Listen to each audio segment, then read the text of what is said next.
2026 IPL కి రంగం సిద్ధమైంది. మొదటి మ్యాచ్ డిఫెండింగ్ ఛాంపియన్స్ ఆర్సీబీకి అండ్ బ్యాటింగ్ పవర్ హౌస్ అయిన ఎస్ఆర్హెచ్ కి మధ్య జరగబోతుంది. మరి ఎస్ఆర్హెచ్ టీం 300 కొడుతుందా? టూ టీమ్స్ కి మధ్య హెడ్ టు హెడ్ రికార్డ్ ఎలా ఉంది? లాస్ట్ 5 గేమ్స్ యొక్క రిజల్ట్స్ ఏంటి? టూ టీమ్స్ లో ఉన్న ప్లేయర్స్ రీసెంట్ పర్ఫార్మెన్స్ ఎలా ఉంది? అండ్ ప్లేయింగ్ 11 ఏంటి అన్నది ఈ వీడియోలో చూద్దాం. సో మ్యాచ్ అయితే మార్చ్ 28 7:30 PM కి ఆర్సీబీ హోమ్ గ్రౌండ్ చిన్నస్వామి స్టేడియంలో జరగబోతుంది. ఇంతకు ముందు 2024 లో ఇదే గ్రౌండ్ లో మ్యాచ్ జరిగితే ఎస్ఆర్హెచ్ టీం ఏకంగా 287 రన్స్ కొట్టేసింది. ఆ మ్యాచ్ లో ట్రావిస్ సెంచరీ కొట్టాడు. టూ టీమ్స్ కి మధ్య హెడ్ టు హెడ్ రికార్డ్ చూస్తే ఇప్పటి వరకు 26 మ్యాచ్లు జరిగాయి. ఇందులో ఎస్ఆర్హెచ్ టీం 14 మ్యాచ్ లో గెలిచింది అండ్ ఆర్సీబీ టీం 11 మ్యాచ్ లో గెలిచింది. ఒక మ్యాచ్ టైగా ముగిసింది. లాస్ట్ 5 గేమ్స్ యొక్క రిజల్ట్ చూస్తే ఆర్సీబీ టీం 3 మ్యాచ్ లో గెలిచింది అండ్ ఎస్ఆర్హెచ్ టీం 2 మ్యాచ్ లో గెలిచింది. చివరిసారిగా 2025 ఐపీఎల్ లో ఒక మ్యాచ్ జరిగితే ఆ మ్యాచ్ లో ఎస్ఆర్హెచ్ టీం 42 రన్స్ తేడాతో గెలిచింది. సో టూ టీమ్స్ కి మధ్య నెక్ టు నెక్ కాంపిటీషన్ అయితే ఉందని చెప్పాలి. ఎస్ఆర్హెచ్ టీం ప్లేయింగ్ 11 ఈ విధంగా ఉండే ఛాన్స్ ఉంది. ఓపెనర్స్ గా Abhishek Sharma and Travis head, number 3 లో ఇషాన్ కిషాన్, నెంబర్ 4 లో క్లాసన్, 5 లో సలీల్ అరోరా, 6 లో నితీష్ కుమార్ రెడ్డి, 7 లో లివింగ్ స్టోన్, 8 లో హర్ష్ దూబే, 9 లో బైడెన్ కాస్, నెంబర్ 10 లో శివాంగ్ కుమార్, 11 లో Harshal Patel and impact player గా జయదేవ్ ఉనట్కర్. ఈ ప్లేయింగ్ 11 లో Brydon Carse, Harshal Patel, Jaydev Unadkat and Nitish Kumar 4 fast bowling options ఉన్నాయి. స్పిన్ ఆప్షన్ గా Harsh Dubey, Shivang Kumar and Livingstone 3 ఆప్షన్లు ఉన్నాయి. అంటే టోటల్ గా 7 బౌలింగ్ ఆప్షన్స్ ఉన్నాయి. ఇందులో అందరూ కూడా మంచిగా బ్యాటింగ్ చేయగలరు. శివాంగ్ కుమార్ రీసెంట్ గానే విజయ్ ట్రోఫీలో 50 కొట్టాడు. అంటే 1 to 10 బ్యాటింగ్ ఆప్షన్స్ ఉన్నాయి. అభిషేక్ శర్మ మంచి ఫామ్ లో ఉన్నాడు. ప్రాక్టీస్ మ్యాచ్ లో సూపర్ గా ఆడాడు. ట్రావిస్ T20 వరల్డ్ కప్ లో ఇనిషియల్ మ్యాచ్ లో ఫెయిల్ అయ్యాడు. బట్ లాస్ట్ 2 మ్యాచ్ లో బాగా పర్ఫార్మ్ చేశాడు. ఇషాన్ కిషన్ లాస్ట్ టైం ఆర్సీబీతో మ్యాచ్ లో 48 బాల్స్ 94 రన్స్ కొట్టేసి అవుట్ గా ఉన్నాడు. అండ్ 2025 లో ఫస్ట్ మ్యాచ్ ఆర్ఆర్ తో ఆడితే అక్కడ ఇషాన్ కిషన్ సెంచరీ కొట్టాడు. ఈసారి ఫస్ట్ మ్యాచ్ లో కెప్టెన్ గా ఆడబోతున్నాడు. అండ్ తన రీసెంట్ ఫామ్ కూడా చాలా బాగుంది. క్లాసన్ అయితే అంత మంచి ఫామ్ లో లేడు, కానీ ప్రాక్టీస్ మ్యాచ్ లో 49 రన్స్ కొట్టేశాడు.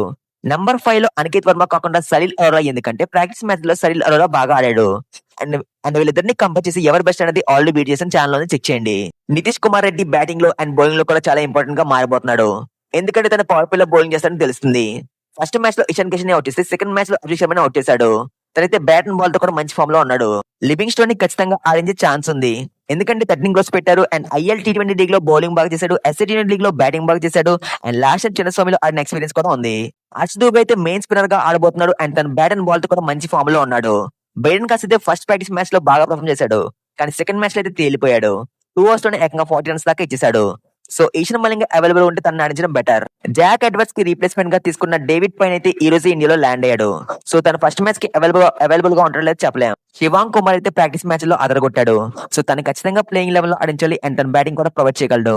హర్షల్ పటేల్ అండ్ జయదేవ్ ఉనట్కర్ వీళ్ళిద్దరు కూడా మంచిగా బౌలింగ్ చేస్తున్నారు, కానీ రన్స్ ఎక్కువగా ఇస్తున్నారు. అయినప్పటికీ వికెట్లు ఇస్తున్నారు. ఫస్ట్ ప్రాక్టీస్ మ్యాచ్ లో జయదేవ్ ఉనట్కర్ 5 వికెట్ ఆల్ తీశాడు. ఆర్సీబీ టీం ప్లేయింగ్ 11 చూస్తే ఓపెనర్స్ గా Virat Kohli and Philip Salt, number 3 లో దేవదత్ పడికిల్, 4 లో రజత్ పటిదార్, నంబర్ 5 లో జితేష్ శర్మ, నంబర్ 6 లో టిమ్ డేవిడ్, నంబర్ 7 లో రొమారియో షెఫర్డ్, నంబర్ 8 లో కృణాల్ పాండ్యా, నంబర్ 9 లో మంగేష్ యాదవ్, నంబర్ 10 లో భువనేశ్వర్ కుమార్, నంబర్ 11 లో Jacob Duffy and impact player గా సుయేష్ శర్మ. ఆర్సీబీ టీమ్ కి నంబర్ 9 దాకా బ్యాటింగ్ డెప్త్ ఉంది అండ్ 6 బౌలింగ్ ఆప్షన్స్ ఉన్నాయి. విరాట్ కోహ్లీ, దేవదత్ పడికిల్, రజత్ పటిదార్, జితేష్ శర్మ అండ్ కృణాల్ పాండ్యా వీళ్ళందరూ కూడా ప్రాక్టీస్ మ్యాచ్ లో బాగా ఆడారు. కృణాల్ పాండ్యా అయితే player of the match award గెలుచుకున్నాడు. Philip Salt, Tim David, Jacob Duffy వీళ్ళు ముగ్గురు కూడా T20 వరల్డ్ కప్ లో కంప్లీట్ గా ఫెయిల్ అయ్యారు. టిమ్ డేవిడ్ అయితే ప్రాక్టీస్ మ్యాచ్ లో బాగా ఆడాడు. Romario Shepherd T20 world cup and practice match లో కూడా పిచ్చెక్కిస్తున్నాడు.